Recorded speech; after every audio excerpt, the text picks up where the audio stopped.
윤석열 대통령의 처한 환경, 야권의 탄핵 공세, 여당 내부의 분열 이런 것들 때문에 굉장히 어려운 형국인데 윤 대통령이 결국은 7일 대국민 담화를 하기로 결정을 했습니다. 대통령실 고위 관계자 이렇게 얘기하더군요. 해외 순방 이전이냐 이후전을 놓고 고심해 왔다가 순방 이전에 하기로 했다. 또 다른 용산의 핵심 관계자입니다. 국정 지지율을 20%대로 올리겠다는 건 너무 소극적이고 30%대로 가는 발판을 마련한다는 마음으로 담화를 준비할 것이다. 이 얘기는 무슨 얘기냐면요. 국정 지지율의 추락 마음에 걸렸다. 그래서 이 대통령 핵심 관계자는 계속 얘기합니다. 윤석열 정부의 장점을 내세우기보다는 단점을 어떻게 보완하겠다는 것을 내보여야 하고 그러려면 안고가 나와야 한다. 안고는 뭘까요? 대통령실이 생각하는 담화의 안고는 단연 김 여사 관련 사항인 것으로 보입니다. 위기를 피하지 않고 현안과 맞짱을 뜨면서 여권의 통합을 기하고 그래서 민심을 얻어서 새로운 윤석열 정부의 제2기를 향해서 나아갈 수 있을지 관심을 갖고 같이 보아주시기 바랍니다.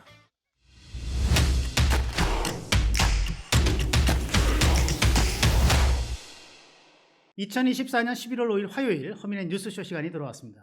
여러분 안녕하세요. 문화일보 허민 전임 기자입니다. 가을 날씨가 정말 좋죠. 이제 조금 있으면 추워질 것 같기도 한데 정말 짧은 가을 날씨 여러분 만끽하시기 바랍니다. 네, 오늘 모실 주제는 윤석열 대통령이 7일 대국민 담화를 하기로 결정을 했죠. 전격적으로 했는데 이거 관련해서 여러분과 함께 나눠보고자 합니다. 네, 시작하기 전에 구독, 좋아요, 알림 설정을 해주시면 저희 유튜브 제작에 많은 도움이 될 것 같습니다. 부탁을 드리겠습니다. 네, 윤석열 대통령이 7일 대국민 담화를 하기로 했습니다. 사실은 지금 윤석열 대통령의 처한 환경, 저는 이거를 뭐 참호 속에 갇혀 있는 아니면은 이 참호 그 양쪽 군인들 진지, 참호 진지 사이에 있는 무인지대, 이거 forbidden ground라고 해요. 금단의 땅, 금단의 장소라고 하는데 forbidden ground에 갇혀있는 형국 아닌가 이렇게 생각이 들어요. 뭐 야권의 탄핵 공세, 여당 내부의 분열 이런 것들 때문에 굉장히 어려운 형국인데 여기서 지금 윤 대통령이 결국은 7일 대국민 담화를 하기로 내일 모레입니다. 결정을 했습니다. 원래는 뭐 그 순방, 해외 순방이 이제 중순쯤에 있는데 그 뒤로 하겠다, 아니면 그 앞에 하는 게 낫다 이런 얘기 좀 있다가 대통령이 전격적으로 결정을 한 것 같습니다. 그래서 이와 관련해서 대통령은 지금 이 대국민 담화를 계기로 해서 지금의 위기를 과연 기회로 반전시킬 수 있을 것인가 여러분과 함께 시작을 하겠습니다. 그 담화 결정의 막전 막후를 먼저 여러분과 함께 나누려고 합니다. 대통령실 고위 관계자와 제가 오늘 아침에 통화한 내용입니다. 이렇게 얘기하더군요. 대국민 담화를 한다는 방침은 이미 결정된 상태였다. 다만 해외 순방 이전이냐 이번 달 중순입니다. 제가 구체적으로 언제부터 언제까지는 여러분들에게 말씀을 못 드립니다. 아직 공식 발표가 된 게 아니고 대통령의 동선이기 때문에 그거는 상당히 그 외교적 비밀사항입니다. 해외 순방 이전이냐 이후전을 놓고 고심해 왔다가 바로 순방 이전에 하기로 했다. 즉 순방 전 담화를 하기로 했다 얘기를 한 거고요. 그러면서 덧붙이기로는 당의 요구와는 전혀 관계가 없고, 이 얘기는 당의 요구가 중요하지 않다는 얘기가 아니고 대통령의 결정을 강조한 말이라고 생각합니다. 대통령이 결정한 것이다 이렇게 얘기를 하더군요. 요 내용 잘 보셨죠 여러분?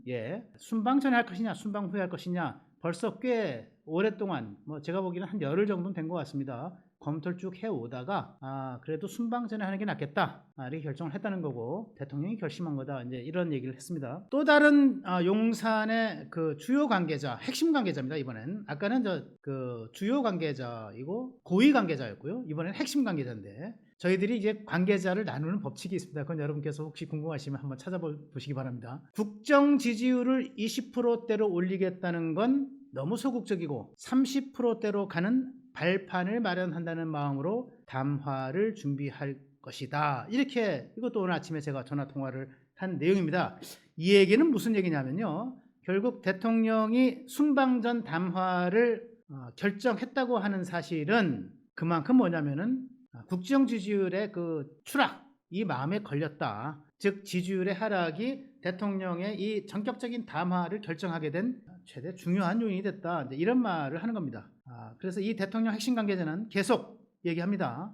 윤석열 정부의 장점을 내세우기보다는 단점을 어떻게 보완하겠다는 것을 내보여야 하고, 왜냐하면 지금 여러 가지 요구가 많이 있지 않습니까? 김건희 여사와 관련된 여러 가지 3대 요구, 한동훈 대표의 그런 것도 있고, 그다음에 명태균 등등 해서 여러 가지 의혹에 대한 해명도 있고, 대통령실이나 이렇게 용산, 그다음에 이제 정부, 등등에 대해서 주요 관계자들 인사 문제, 인적 쇄신 문제 요구도 있어 이러한 단점으로 지적된 내용을 어떻게 보완하겠다는 것을 내보여야 하고, 그러려면 안고가 나와야 한다, 이렇게 얘기를 합니다. 안고. 네, 뭐 굳이 뭐 일본말을 써서 죄송합니다만은 그래도 옛날부터 안고빵이라 하지 않았습니까? 빵 안에 이제 들어있는 팥, 이걸 안고라고 하죠, 일본말로. 이게 핵심입니다. 이 핵심이 뭐가 좀 중요한 게 나와줘야 한다, 이게 대통령 관계자의 얘기입니다. 안고는 뭘까요? 역시 제가 볼 땐 김건희 여사입니다. 네, 그래서 제가 김건희 여사에 대해서 뭐라고 대통령이 얘기할까, 이것을 좀 취재를 하다가 여러분과 함께 전격적으로 공개를 합니다.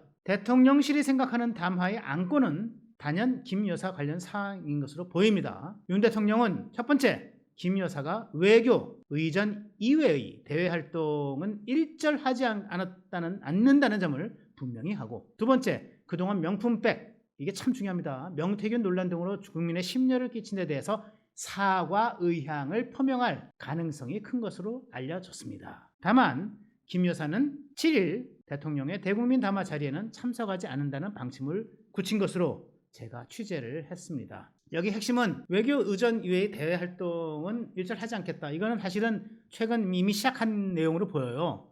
뭐 외교 사절이 왔을 때, 외국의 타국의 대통령 부부가 왔을 때, 또 수상 부부가 왔을 때, 또 대통령 현직 초청국의 대통령 부인으로서 안 나갈 수가 없으니까 이런 거라든가, 아니면 해외 순방 때 같이 따라가는 정도, 뭐 그냥 한강 도교 가서 뭐 손가락질하면서 뭐 이렇게 지시하는 이런 건 없을 거다. 그리고 뭐 이것저것 뭐 봉사 활동을 한다 하더라도 꼴 보기 싫어하시는 분들이 너무 많잖아요 지금.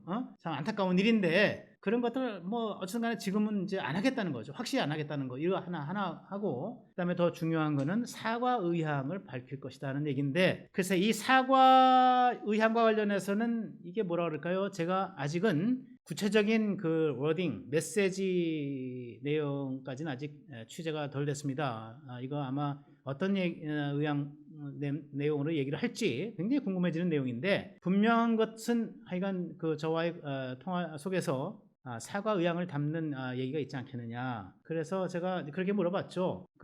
어쨌든 간에 본의 아니게 결과적으로 국민 여러분에게 우리 김건희 여사, 제 부인이, 제 아내가 심려를 끼쳐드린 데 대해서 참 죄송하게 생각한다, 이런 정도는 나오지 않을까요? 그랬더니 뭐 그런 것들을 포함해서 지금 고민 중이신 거로 안다. 그때 가봐야 구체적인 내용은 알 것 같다, 이렇게 얘기를 하더군요. 그래서 그렇게 알고 일단 기대를 좀 하고 있습니다. 어쨌든 이 국면을 탈출해야 되니까요.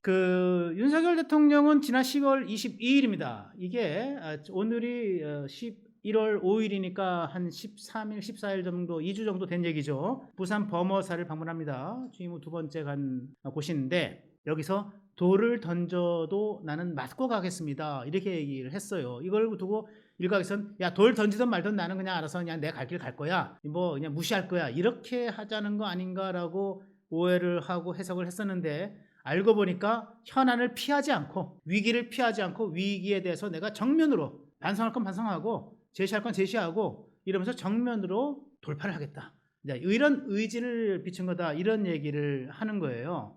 사실은 제가 오늘의 허민의 정치 카페, 문화일보 지면에 할애된 허민의 정치 카페에도 썼는데, 김대중 대통령, 한국의 그 민주주의의 새 역사를 썼던, 민주주의 시대를 열었던 김대중 대통령 관련한 내용을 제가 문화일보 지면을 통해서 제가 썼습니다. 1987년 이게 제 13대 대통령 선거를 앞둔 11월 15일, 약 한 달이 좀 안 남은 날이죠. 김대중 총재가 대구 두류공원에서 이게 하여간 참석을 했는데, 집회에 참석을 했는데, 일종의 유세죠. 그때 뭐 이게 그 전라도 호남 출신 대통령 후보가 왜 대구 성지까지 와가지고 난리야? 그러면 돌 던지고 계란 던지고 유리병 던지고 난리가 아니었어요. 그 DJ가 날라오는 돌을 저 DJ 주변에서 경호원들이나 수행원들이 막 피켓으로 맞고 막 이랬는데, 이때 DJ가 딱 물리치면서 연단에 올라서서 얘기합니다. 나에게 돌을 던지시오! 나에게 돌을 던져요!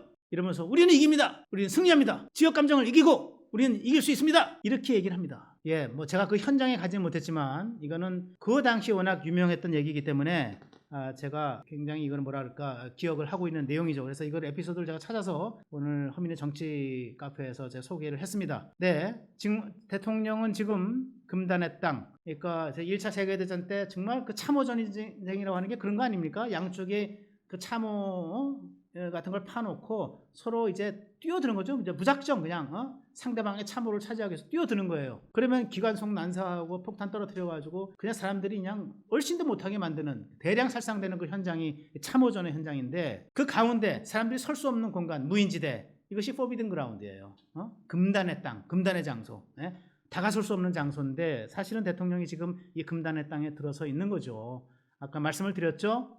야당은 임기단축, 탄핵, 하야 공세 엄청나게 지금 하고 있고요. 그다음에 여당은 여당대로 내부에서 여러 가지 또 그 분열이 돼서 대통령에 대한 공격이 또 이루어지고 있고 이런 상황 아니겠습니까? 한동훈 대표도 윤 대통령을 겨냥을 해서 직격을 했죠. 어저께 회의에서 윤 대통령의 사과, 대통령실 전면 개편 개각, 김건희 여사의 활동 즉시 중단, 특별감찰관 즉시 임명, 국정기조 전환 이런 5대 욕을 했는데 그러면서 뭐라 그랬냐? 대통령의 독단적 국정 운영에 대한 국민의 반감이 커졌다 이렇게 얘기를 합니다. 이런 무인지대, 금단의 땅, 포비든 그라운드에 서 있는 대통령 이번 담화를 통해서 나는 위기를 정면 돌파해서 기회를 창출해 나가겠다라고 생각을 하고 7일 대국민 담화를 결정한 거 아닌가 생각이 듭니다. 위기를 피하지 않고 현안과 맞짱을 뜨면서 여권의 통합을 기하고 그래서 민심을 얻어서 과연 새로운 비전을 제시하고 새로운 윤석열 정부의 제2기를 향해서 나아갈 수 있을지 여러분 관심을 갖고 같이 보아주시기 바랍니다.